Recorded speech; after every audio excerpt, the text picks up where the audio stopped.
Welcome to only IAS. स्वागत है आप सभी लोगों का प्रीलिम बूस्टर न्यूज डिस्कशन में। आज है 31 दिसंबर 2020। तो आइए देख लेते हैं ऐसे कौन से इंपॉर्टेंट आर्टिकल्स हैं जो आज हम कवर करने वाले हैं। लेकिन उसके पहले इन्फॉर्मेशन है कॉम्प्रिहेंसिव प्रीलिम्स 2021 स्पेशल बैच के बारे में, जो कि कल से स्टार्ट होने वाला है। 500 घंटे का लगभग पूरा लेक्चर होगा, सीसैट इंक्लूडेड होगा, स्टडी मटीरियल होगा और कुछ इंपॉर्टेंट टॉपिक्स पर एडिशनल डिस्कशन भी होगा। Apart from that supersonic test series programme भी कल से लॉन्च होने वाला है, जिसमें प्रॉपर तरीके से 50 टेस्ट होंगे और कुछ एडिशनल क्वेश्चंस भी होंगे। तो इन दोनों प्रोग्राम्स को एक्सेस करने के लिए अगर आप इन्फॉर्मेशन चाहते हैं तो इस नंबर पर कॉन्टैक्ट कर सकते हैं। देखते हैं अपना पहला आर्टिकल, जो कि कोलार लीफ नोज्ड बैट के बारे में है। यहाँ पर लीफ नोज्ड का मतलब समझ में आ रहा है कि पत्तियों जैसी नाक होगी। अब ये इमेज में है, आप डिसाइड कर लीजिए कि पत्तियों जैसी है या फिर नहीं है। बैट मतलब चमगादड़। कर्नाटका के फॉरेस्ट डिपार्टमेंट ने अभी बैट कंजर्वेशन इंडिया ट्रस्ट के साथ मिलकर ये प्लान बनाया है कि वो कोलार लीफ नोज्ड बैट को एक्सटिंक्ट होने से बचाएंगे और उसके लिए इनिशिएटिव चलाएंगे। इससे साफ हो गया कि इनकी संख्या बहुत कम है और इसके लिए प्रयास किए जा रहे हैं। साइंटिफिक नेम है हिप्पोसिडोरस हाइपोफाइलस। वैसे यूपीएससी ये साइंटिफिक नेम तो आपसे नहीं पूछेगी। ये इंडिया के एंडेमिक हैं, ये इंपॉर्टेंट इन्फॉर्मेशन है। मैं रिपीट करता हूं आपके लिए, ये इंडिया के एंडेमिक है, यानी कि भारत के लिए स्थानिक है। केवल यहीं पर आपको मिलेंगे, कहीं और नहीं मिलेंगे। वर्तमान में कर्नाटका के कोलार डिस्ट्रिक्ट में केवल एक गांव है जहां पर सिर्फ एक केव में आज ये पाए जा रहे हैं। हनुमाना हल्ली एक विलेज है, वहां पर की एक सिंगल केव बची है जहां पर अभी ये वर्तमान में हमें मिलते हैं। आईयूसीएन रेड लिस्ट में क्रिटिकली इंडेंजर्ड हैं। कई सारे कारण हैं इनके कम हो जाने के। लैंड यूज बिगड़ रहा है, इनको कई बार हंट कर लिया जाता है। ये चूंकि गुफाओं में रहना पसंद करते थे और पत्थरों का उत्खनन स्टार्ट हो गया, स्टोन को क्वैर किया जाने लगा, तो उससे भी इनका जो हैबिटेट था वो खराब हो गया। जो कोलार लीफ नोज्ड बैट है वो इसके पहले 2 केव्स में पाया जाता था, लेकिन किसी कारण से एक केव में ये गायब हो गया। अब केवल एक ही केव में ये मिलते हैं। इस पूरे केव के आसपास का 30 एकड़ का जो इलाका है उसको कर्नाटका की सरकार ने प्रोटेक्टेड एरिया डिक्लेयर कर दिया है और वहां पर किसी भी नए इंफ्रा के कंस्ट्रक्शन पर रोक लगा दी गई है। उसके लिए प्रायर अप्रूवल रिक्वायर्ड होगा, ताकि अगर ये बैट आसपास के एरिया में स्प्रेड होना चाहते हैं तो आसानी से हो सकें। बैट कंजर्वेशन इंडिया ट्रस्ट की बात करें तो नॉन प्रॉफिट ऑर्गेनाइजेशन है, जिसका उद्देश्य जो बैट है उसके हैबिटेट को प्रोटेक्ट करना है। इनका हेडक्वार्टर कर्नाटका के बेंगलुरु में है। तो ये तो पूरा article Kolar leaf nosed bat के बारे में था। अगला आर्टिकल डिजिटल ओशन के बारे में है। मिनिस्ट्री ऑफ अर्थ साइंसेस ने अभी हाल ही में एक वेब बेस्ड एप्लीकेशन को इनॉग्रेट किया with the name digital ocean. इसे डेवलप किया गया है इनकॉइस के द्वारा। इनकॉइस का फुल फॉर्म क्या है? इनकॉइस का फुल फॉर्म है Indian national centre for ocean information services. अब ये है क्या? डिजिटल ओशन क्या है? डिजिटल ओशन एक प्रकार का डिजिटल प्लेटफॉर्म है, जैसा कि नाम से भी स्पष्ट है। अब ये डिजिटल प्लेटफॉर्म है किस चीज के लिए? यहां पर देखिए, जो ओशन डेटा है, ओशन से रिलेटेड जो भी डेटा हमारे पास होगा उसको हम प्रॉपर तरीके से सिस्टमेटिकली मैनेज करेंगे इस वेब बेस्ड प्लेटफॉर्म का इस्तेमाल करके। इसके जरिए जो भी मरीन डाटा हमारे पास होगा उसका इस्तेमाल हम प्रिडिक्शन के लिए कर सकते हैं। कोई सुनामी आने वाली है या कोई हलचल समंदर में दिख रही है तो उस डेटा को हम प्रॉपर तरीके से एनालाइज कर सकते हैं। क्या फीचर्स रहेंगे इस एप्लीकेशन में या इस प्लेटफॉर्म में? सेट ऑफ एप्लीकेशंस इसमें रहेंगे जिनमें प्रॉपर तरीके से जो भी ओशनोग्राफिक डेटा है, हेट्रोजीनियस का मतलब जो मिलता जुलता है, उसे हम अरेंज कर लेंगे, ऑर्गेनाइज कर लेंगे, ताकि अच्छी तरीके से हम उसका इस्तेमाल कर सकें। ये वन स्टॉप सोल्यूशन की तरह काम करेगा। जैसे रिसर्चर्स होते हैं, कई सारे एकेडमिक इंस्टीट्यूशंस होते हैं, उन्हें ओशन डेटा की रिक्वायरमेंट होती है, तो वो इस प्लेटफॉर्म से जाके इस डेटा को गैदर कर सकते हैं। स्ट्रेटजिक यूजर्स, एकेडमिक कम्युनिटी, जो मैरीटाइम इंडस्ट्रीज हैं, पॉलिसी मेकर्स हैं, पब्लिक, वो इस डेटा को वहां से जाके गैदर कर सकते हैं और उसका जो भी इस्तेमाल रेस्पेक्टिव पर्पज से होना है वहां हो सकता है। यहां पर देखिए, इसका कोर ऑब्जेक्टिव तो ये है कि हम सस्टेनेबल मैनेजमेंट करें जो भी हमारे ओशियंस हैं, उसके लिए हमारे पास प्रॉपर इंफॉर्मेशन हो, ताकि हम ब्लू इकोनॉमी का जो इनिशिएटिव है उस पर भी काम कर सकें, जो मरीन इकोनॉमी है हम उसे प्रमोट कर सकें। ये इंडिया का जो डिजिटल इंडिया का प्रोग्राम है उसमें भी कंट्रीब्यूट करेगा और हम उम्मीद करते हैं कि जो ओशनोग्राफिक डेटा हमारे पास आएगा उसकी मदद से हम ओशंस के बारे में और बेहतर समझ विकसित करेंगे और उस संबंध में सही तरीके से प्रयास भी कर पाएंगे। अब बात करते हैं इनकॉइस के बारे में, जिन्होंने इस डिजिटल प्लेटफॉर्म को बनाया है। ये एक ऑटोनॉमस ऑर्गेनाइजेशन है, मिनिस्ट्री ऑफ अर्थ साइंसेस के तहत काम करते हैं। हैदराबाद में लोकेटेड है, 1999 में स्टैब्लिश किए गए थे। ये अर्थ सिस्टम साइंस ऑर्गेनाइजेशन की एक यूनिट भी है। इनका मैंडेट क्या है? इनका मैंडेट ये है कि हमें जानकारी दें किस प्रकार की इंफॉर्मेशन जो कि ओशन से रिलेटेड है। एडवाइजरी सर्विसेज भी कई बार हमें देते हैं कि हमें क्या क्या करना है ओशन से रिलेटेड, ताकि हम ओशंस के बारे में अच्छा ऑब्जर्वेशन रखें, लगातार इंप्रूवमेंट करते रहें अच्छी पॉलिसीज बनाएं ताकि ओशंस को हम बेहतर बना सकें। तो ये तो पूरा आर्टिकल डिजिटल ओशन के बारे में रहा। हमारा अगला आर्टिकल जरी जरदोजी के बारे में है। मध्य प्रदेश की सरकार ने अभी ये डिसाइड किया है कि वो राग भोपाली एग्जीबिशन ऑर्गेनाइज करेंगे ताकि जरी जरदोजी क्राफ्ट जो भोपाल का है उसे प्रमोट किया जा सके। अब जरी के काम में देखिए एम्ब्रॉयडरी वर्क होता है, जहां पर मेटल्स को कपड़ों के साथ गूंथ कर डिजाइन्स को बनाया जाता है। अब यहाँ पर मेटेलिक थ्रेड्स का इस्तेमाल किया जाता है और इस मेटेलिक थ्रेड को कलाबट्टू कहा जाता है, जो कि जरी के रूप में हमारे सामने आता है। जो मेन जरी का प्रोडक्शन सेंटर है वो मध्य प्रदेश के भोपाल को माना जाता है। यहाँ पर काफ़ी कुछ काम होता है। इस बारे में कैसे जरी का काम होता है, वैसे तो बहुत डिटेल प्रोसेस हमारे लिए रिक्वायर्ड नहीं है, फिर भी एक ओवरव्यू ले लेते हैं।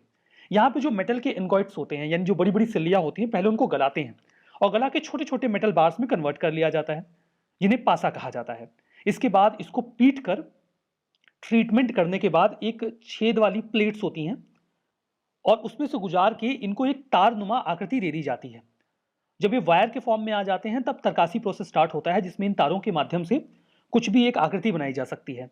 जो लास्ट स्टेज होता है उसे बदला कहा जाता है, जहां पर वायर को पीट कर चौड़ा किया जाता है। कई बार आकृतियों को बनाने के लिए चौड़े तारों का इस्तेमाल किया जाता है, फ्लैटन कर दिया जाता है, फिर उसको सिल्क या कॉटन के थ्रेड्स के साथ ट्विस्ट करके जो भी आकृति हमें बनानी है हम उसे बना लेते हैं और इसे कसाब या कलाबट्टू कहते हैं। तो इस तरीके से हमने देखा कि जरी जरदोजी का काम होता कैसे है। अब इसमें भी देखिए कई तरीके के प्रकार होते हैं। जैसे एक होता है जरदोजी। जरदोजी में देखिए हैवी और काफी एलोबरेटेड एम्ब्रॉयडरी की जाती है, काफी थिक काम होता है। यहाँ पर गोल्ड थ्रेड्स, स्पेंगल्स, बेड्स या गोटा का इस्तेमाल किया जाता है। इससे जो भारी भरकम कई सेरेमनीज होती हैं जिनमें कपड़े पहने जाते हैं, लाइक वेडिंग में हैवी कोट या कुछ कर्टन्स वगैरह बनाने हैं, तो वहां पर ऐसे कपड़ों का इस्तेमाल किया जाता है। इसके अलावा है कामदानी। कामदानी में देखिए जो मेटल वर्क होता है वो कम होता है, मतलब जरी का काम थोड़ा लाइट होता है, हल्का होता है। इसका इस्तेमाल घूंघट, स्कार्फ या फिर कैप्स बनाने के लिए किया जाता है। देखिए स्पेंगल्स का मतलब होता है कुछ चमकदार कपड़े, तो उसका इस्तेमाल जरदोजी में होता है। मीना वर्क की बात करें तो यहाँ पर जैसे कई बार हमने देखा है कि मेटल्स में ऊपर से इस तरीके से मेटल वर्क किया जाता है, मेटल के ऊपर कैसा लगता है ग्लास का बना हुआ है, मतलब उसमें इतनी अच्छी चमक होती है, रिजेंबलेंस इतना बढ़िया होता है। तो ये जो मीना वर्क होता है वो उससे काफी मिलता जुलता होता है। यहाँ पर जो एम्ब्रॉयडरी होती है वो गोल्ड से की जाती है, सोने से की जाती है। हमारा अगला आर्टिकल आरपी तिवारी कमेटी के बारे में है। यूजीसी ने अभी इस 7 मेंबर कमेटी का गठन किया है, जिसके हेड आरपी तिवारी जी होंगे। ये जो कमेटी है इसको एक काम दिया गया है। क्या काम दिया गया है? आप ये इवेल्युएट करिए कि क्या अंडर ग्रेजुएट लेवल पर जो बच्चे 12th पास करते हैं उसके बाद अलग अलग यूनिवर्सिटीज़ के लिए, कॉलेजेस के लिए उन्हें एग्जाम देने पड़ते हैं और फिर देखते हैं कि किसमें उनको अच्छे मार्क्स मिले हैं, कहाँ पर सीट मिल रही है, कैसे एडमिशन लेना है। तो बजाय इसके कि वो अलग अलग यूनिवर्सिटीज़ के लिए एग्जाम दें, हम ऐसा क्यों ना करें कि एक कॉमन एंट्रेंस एग्जाम रख लें ग्रेजुएशन में एडमिशन लेने के लिए, जितनी भी सेंट्रल यूनिवर्सिटीज़ हैं उनके लिए। तो क्या नेक्स्ट एकेडमिक ईयर से ऐसा किया जाए? अगर किया जाए तो कैसा रहेगा कि हम एक सिंगल प्लेटफॉर्म बना दें एडमिशन के लिए सेंट्रल यूनिवर्सिटीज़ के लिए। इस चीज़ पर विचार करिए और बताइए कि ये आइडिया कितना बढ़िया है।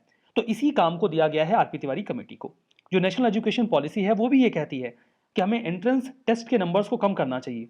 हर यूनिवर्सिटी में एडमिशन लेने के लिए अपना एक उनका एंट्रेंस टेस्ट अलग होता है, उनका मैकेनिज्म अलग होता है, सिलेबस अलग होता है।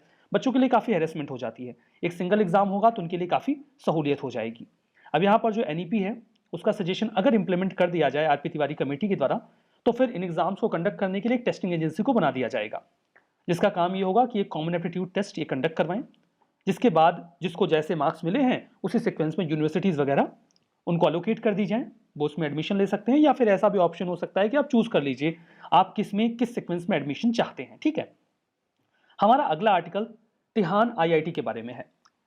यूनियन मिनिस्टर ऑफ एजुकेशन ने अभी तिहान आईआईटी हैदराबाद का फाउंडेशन स्टोन स्टैब्लिश किया। अब तिहान जो है ये कोर वर्ड है, इसे आईआईटी हैदराबाद में फाउंड किया गया है। ये इंडिया का फर्स्ट टेस्ट बेड होगा ऑटोनॉमस नेविगेशन सिस्टम के लिए। अब इतने से बात क्लियर नहीं हुई होगी, दो वर्ड्स हैं, टेस्ट बेड। टेस्ट बेड का मतलब किसी भी ऐसे सेटअप से है जहां पर हम कोई चीज टेस्ट करते हैं, ये कितनी साइंटिफिकली बढ़िया है, इसके कितने अच्छे आउटकम्स हैं। तो टेस्ट बेड का मतलब यहां पर हम कुछ टेस्ट करेंगे। अब हम टेस्ट करेंगे क्या? हम टेस्ट करेंगे ऑटोनॉमस नेविगेशन सिस्टम। अब नेविगेशन सिस्टम तो हमने सुना था, ये ऑटोनॉमस नेविगेशन सिस्टम क्या है? देखिए नेविगेशन सिस्टम एक ऐसी व्यवस्था होती है, एक ऐसा सेटअप होता है जिसमें आप बीइंग ह्यूमन जानकारी इकट्ठा कर पाते हैं कि आपको जाना कहाँ है। अब नेविगेशन सिस्टम को वर्क करने के लिए एक सैटेलाइट्स की आवश्यकता होती है और एक मैप की आवश्यकता होती है इस मैप की इंफॉर्मेशन इस सैटेलाइट में फीड होती है और फिर आपके पास एक डिवाइस होनी चाहिए, उस डिवाइस के माध्यम से इस सैटेलाइट की इंफॉर्मेशन को आप एक्सेस करते हैं। एग्जाम्पल के तौर पे आप कार में बैठे होते हैं और आप नेविगेशन का इस्तेमाल करके ये पता करते हैं कि जाना कहाँ है। ये तो हो गया नेविगेशन सिस्टम। अब ये ऑटोनोमस नेविगेशन सिस्टम क्या है? ऑटोनोमस नेविगेशन सिस्टम में होगा ये कि आपकी कार खुद डिसाइड करेगी कि उसको कहाँ जाना है। नेविगेशन सिस्टम में आप एक इंसान जो कार में बैठा है वो कार को बता रहा होता है कि उसे कहाँ जाना है, लेकिन ऑटोनोमस नेविगेशन सिस्टम में कार ये खुद ही डिसाइड करती है कि उसे कहाँ जाना है। मतलब ये नेविगेशन सिस्टम अब कार के पास खुद होगा, उसको कार को ऑटोनॉमी होगी। अब यहाँ पर किसी भी व्हीकल को जब ये ऑटोनॉमी दे दी जाती है कि वो नेविगेशन सिस्टम का इस्तेमाल करे, तो इसे ऑटोनोमस नेविगेशन सिस्टम कहा जाता है। व्हीकल का मतलब यहाँ सिर्फ कार नहीं है, जेट विमान हो सकता है, सैटेलाइट्स हो मिसाइल्स हो सकती हैं, नॉट सैटेलाइट्स, मिसाइल्स हो सकती हैं, सबमरीन्स हो सकती हैं, कोई भी व्हीकल हो सकती है। अब इसमें भी लेवल होता है ऑटोनॉमी का। ऑटोनॉमी का एक लेवल ऐसा हो सकता है जहां पर एक इंसान किसी रिमोट एरिया में बैठ के उस व्हीकल को गाइड कर रहा हो। अब यहाँ पर व्हीकल को ऑटोनॉमी तो है, लेकिन कोई और गाइड कर रहा है। और एक ऐसी भी व्यवस्था हो सकती है जहां पर कार खुद ही डिसाइड कर रही है कि उसे कहाँ जाना है, तो वहां पर फुल ऑटोनॉमी, मतलब फुल ऑटोनॉमी और पार्शियल ऑटोनॉमी का सिस्टम भी होता है। आई होप आप इस कीवर्ड से परिचित हो गए हैं कि ऑटोनॉमस नेविगेशन सिस्टम का मतलब क्या है। इतना क्लियर हो गया तो आपको ये तिहान आईआईटी भी समझ में आ जाएगा। इंडिया में तिहान आईआईटी पहला टेस्ट बेड है, मतलब एक एरिया हम डेजिग्नेट करेंगे। अब सीधे किसी को सड़क पे तो नहीं उतार देंगे कार को कि वो खुद से ड्राइव करे और जहां जाना है जाए। लोगों का एक्सीडेंट कर दे अगर फेल्योर हो जाए कोई, तो नहीं तो ब्रिज पर से चल रही है, टर्न राइट बोल के ब्रिज के नीचे कूद जाए। तो ऐसा ना हो, इसके लिए पहले हमें इस टेक्नोलॉजी को अच्छी तरीके से टेस्ट करना होगा। तो टेस्ट करने के लिए हमें एक एरिया चाहिए, एक कैंपस चाहिए जहां पे हम ऐसी व्हीकल को टेस्ट करें। तो टेरेस्ट्रियल और एरियल, मतलब जहाज वगैरह या फिर कार वगैरह, इन सभी को टेस्ट करने के लिए हमें एक लोकेशन चाहिए थी। उस लोकेशन को हमने आईआईटी हैदराबाद में डेजिग्नेट किया और उसे ही हमने तिहान फाउंडेशन नाम दे दिया। यहाँ पर कई सारे डिपार्टमेंट एक साथ मिलकर काम करेंगे। रिसर्चर्स इलेक्ट्रिकल के, computer science, mechanical, aerospace, civil, mathematics, ये सभी लोग मिलकर। इसके अलावा आईआईटी हैदराबाद कोलैबोरेट करेगा रिप्यूटेड इंडस्ट्रीज के साथ, इंस्टीट्यूशंस के साथ, कि कैसे डिजाइन किया जाए इस पूरे सेटअप को जहां पर हम ये ऑटोनॉमस नेविगेशन सिस्टम टेस्ट कर सकें। इसका एक अच्छा एग्जांपल अभी हम आगे और भी इंफॉर्मेशन देख लेते हैं। देखिए, इसका जो सेंटर फोकस होगा वो ये होगा कि ऑटोनॉमस ट्रांसपोर्टेशन हो, इंसानों की कम आवश्यकता पड़े, चीजें एक जगह से दूसरी जगह पहुंच जाएं, एग्रीकल्चर, सर्विलांस, एनवायरमेंट, इन सभी में हम इसका इस्तेमाल कर सकें। इसके अलावा देखिए, तो ये आप समझिए ना कि ये तिहान है क्या, ये एक फाउंडेशन है, हमें एक जगह चाहिए थी, ये हमने आईआईटी, यहां पर हमने देखा कि आईआईटी हैदराबाद में हमने इस लोकेशन को डिटरमाइन कर लिया। यहां पर हम ये ऑटोनॉमस नेविगेशन सिस्टम टेस्ट करने वाले हैं। अब बैकग्राउंड में ये है कि department of science and tech ने फंड किया है किसको, आईआईटी हैदराबाद को। कितना? 135 करोड़। क्यों, किसके तहत, मतलब क्यों, किस प्रकार से कर दिया? तो national mission on inter disciplinary cyber physical system, ये एक मिशन है। इस मिशन के तहत हम इनोवेशन हब को डेवलप करने का प्रयास कर रहे हैं और ऑटोनॉमस नेविगेशन सिस्टम में कितना बढ़िया काम किया जा सकता है, डेटा एक्विजिशन सिस्टम कैसा हो सकता है, डेटा हम कैसे गैदर कर रहे हैं, इसके लिए पूरी फंडिंग की गई है। तो इस फंडिंग का सही तरीके से इस्तेमाल करते हुए इस तिहान फाउंडेशन को अभी स्टैब्लिश किया गया, उसी पैसे का इस्तेमाल करके। अब यहाँ पर अनमैन्ड एरियल व्हीकल या जो रिमोटली ऑपरेटेड व्हीकल्स हैं, हम उनको टेस्ट करेंगे इस तिहान फाउंडेशन में, ठीक है। अब यहाँ पर हम बात करने वाले हैं इस मिशन के बारे में, national mission on interdisciplinary cyber physical system के बारे में। देखिए, इसका उद्देश्य ये है कि जो नई वेव ऑफ टेक्नोलॉजी हमारे सामने आ रही है साइबर फिजिकल सिस्टम में, उसको हम कैटर करें। Department of science and tech का ये पूरा प्रोग्राम है। इसके लिए 3660 करोड़ का अलोकेशन किया गया है 5 साल के लिए। अब इस साइबर फिजिकल सिस्टम क्या होता है? साइबर फिजिकल सिस्टम, नाम पे जाएंगे समझ में आ जाएगा। मतलब हम जो साइबर एरेना है वहां पर, जैसे कंप्यूटर है, इंफॉर्मेशन टेक्नोलॉजी है, इसका इस्तेमाल हम फिजिकल सिस्टम में करते हैं। जैसे स्मार्ट ग्रिड, इलेक्ट्रिसिटी देने के लिए, इंटरनेट ऑफ थिंग्स, यहां पर हम कंप्यूटर्स का, कम्युनिकेशन टेक्नोलॉजी का इस्तेमाल करते हैं एक फिजिकल इंफ्रा में। आपके घरों की लाइट्स, इलेक्ट्रॉनिक अप्लायंसेस ऑटोमेटेड तरीके से रन कर रहे हैं, ये कंप्यूटर या फिर इंफॉर्मेशन टेक्नोलॉजी का या फिर साइबर डोमेन का इस्तेमाल कर रहे हैं किसी फिजिकल इंफ्रा में। तो इसे ही कहा जाता है साइबर फिजिकल सिस्टम। तो आई होप आपको ये सारी बातें समझ में आ गई हैं। हमारा जो अगला आर्टिकल है वो डिजिटल इंडिया अवार्ड 2020 के बारे में है। प्रेसिडेंट श्री रामनाथ कोविंद जी ने अभी वर्चुअली डिजिटल इंडिया अवार्ड 2020 को इनॉग्रेट किया। अब इसका देखिए, कन्फर किया मतलब दिया, इनॉग्रेट क्या करेंगे। अब इसमें देखिए, इसका उद्देश्य ये है कि जो एग्जाम्पलरी इनिशिएटिव्स आए हैं डिजिटल गवर्नेंस को लेकर, उनको ऑनर किया जाए, सम्मान किया जाए। सम्मान करने से क्या फायदा मिलेगा? लोगों के सामने वो पूरा जो डिजिटल सेटअप है वो आएगा, उन्हें लगेगा अच्छा ये बढ़िया है, इसको गवर्नमेंट ने रिकॉग्नाइज किया है, अवार्ड भी दिया है, तो बाकी जो लोग हैं वो उससे इंस्पायर होंगे और ऐसे इनिशिएटिव्स को आगे बढ़ाने का प्रयास किया जाएगा। ये award national portal of India के तहत दिया जा रहा है।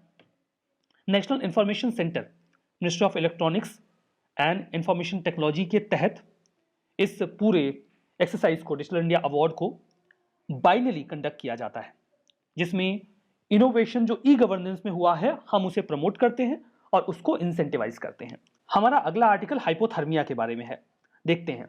अभी हाल ही में इंडियन मेट्रोलॉजिकल डिपार्टमेंट ने यह बोला कि सर्दी बढ़ने वाली है नॉर्थ इंडिया के पूरे लोकेशन में, तो लोगों से रिक्वेस्ट की गई है जो नदर्न मोस्ट स्टेट्स हैं वहां पर, कि हम खुद को ठंड लगने से बचाएं और अल्कोहल का सेवन कम करें। अगर अल्कोहल का सेवन ज़्यादा होता है तो हाइपोथर्मिया का खतरा बढ़ जाता है। हाइपोथर्मिया है क्या? देखिए, हमारी बॉडी एक नॉर्मल टेम्परेचर मेंटेन करने की कोशिश करती है, दैट इज 37 डिग्री सेल्सियस। अगर टेम्परेचर बढ़ रहा है तब भी बॉडी इसे मेंटेन करने की कोशिश करती है वेरियस मीन से, अगर टेम्परेचर कम हो रहा है तब भी वो इसे मेंटेन करते हैं। तो हाइपोथर्मिया में होता यह है कि जो बॉडी है वो अपना हीट खोने लगती है और बॉडी ठंडी पड़ने लगती है। अगर normal body temperature 37 degree Celsius का है, ये टेम्परेचर बॉडी का गिरकर 35 डिग्री सेल्सियस हो जाए, तो इसके बाद हम कह सकते हैं कि हाइपोथर्मिया की सिचुएशन आ गई है। जब बॉडी में ठंड लगती है तो वो बाहर के एरिया में कपकपी पैदा करती है ताकि हीट जनरेट हो सके, और जो इंटरनल ऑर्गन्स हैं उनमें गर्मी भेजने लगता है ताकि वो अच्छे से काम करते रहें। लेकिन अगर इस कोर का टेम्परेचर गिरने लगे, यानी कि बॉडी के कोर का, तो वहां पर जो हमारे बॉडी ऑर्गन्स हैं उनको काम करने में दिक्कत होगी। जब अल्कोहल का कंजम्पशन बहुत ज्यादा हो जाता है तो भी हाइपोथर्मिया का खतरा बढ़ जाता है। अब देखिए, इसमें होता यह है कि जो अल्कोहल होता है वो कोर बॉडी का जो टेम्परेचर है उसको डिक्रीज कर देता है।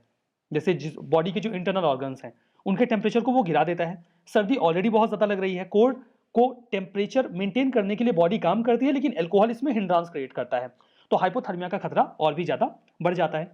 हाइपोथर्मिया में देखिए, अगर जो टेम्परेचर है वो 33 डिग्री पे आ जाए बॉडी का, तो दिमाग जो है उसकी फंक्शनिंग डिले हो जाती है, ठीक है। और लेटर ऑन अगर ये टेम्परेचर 21 डिग्री सेल्सियस पे आ जाए तो जान का खतरा भी हो जाता है, व्यक्ति की मौत भी हो सकती है। जो हमारा अगला आर्टिकल है मेट्रोलॉजिकल सेंटर एट लेह के बारे में है। एक इन्फॉर्मेशन के तौर पे लीजिए, union minister for science and tech ने अभी मेट्रोलॉजिकल सेंटर लेह में इनॉग्रेट किया। ये 3500 मीटर की हाइट पर इनॉग्रेट किया गया है। इसके बाद ये इंडिया का सबसे ऊंचाई पर स्थित मेट्रोलॉजिकल सेंटर बन जाएगा, जो हमें बताएगा कई सारी लोकेशंस के जो फोरकास्ट हैं वो हमारे सामने आ जाएंगे, जैसे कि नुब्रा, चांगतांग, पैंगोंग लेक, जास्कर, कारगिल, द्रास, आर्यन वैली, खालसी, इन सभी की जानकारी हमें मिलती रहेगी। अब यहाँ पर कुछ स्टेटमेंट हैं, आपको ट्रू एंड फॉल्स बताना है। Kolar leaf nosed bat India के एंडेमिक है। RP Tiwari committee digital payment को स्ट्रेंथन करने के लिए बनाई गई है। Digital ocean ministry of science and tech ने लॉन्च किया है। National mission on interdisciplinary cyber physical system, इसका उद्देश्य यह है कि हम स्ट्रॉन्ग फाउंडेशन क्रिएट करें साइबर फिजिकल सिस्टम टेक्नोलॉजीज में। हाइपोथर्मिया, अल्कोहल कंजम्पशन हाइपोथर्मिया के रिस्क को कम करता है कोल्ड एक्सपोजर के दौरान। बताइए कौन सा स्टेटमेंट ट्रू है, कौन सा फॉल्स है। इस सेशन में यहीं पर रुकेंगे। Thank you very much.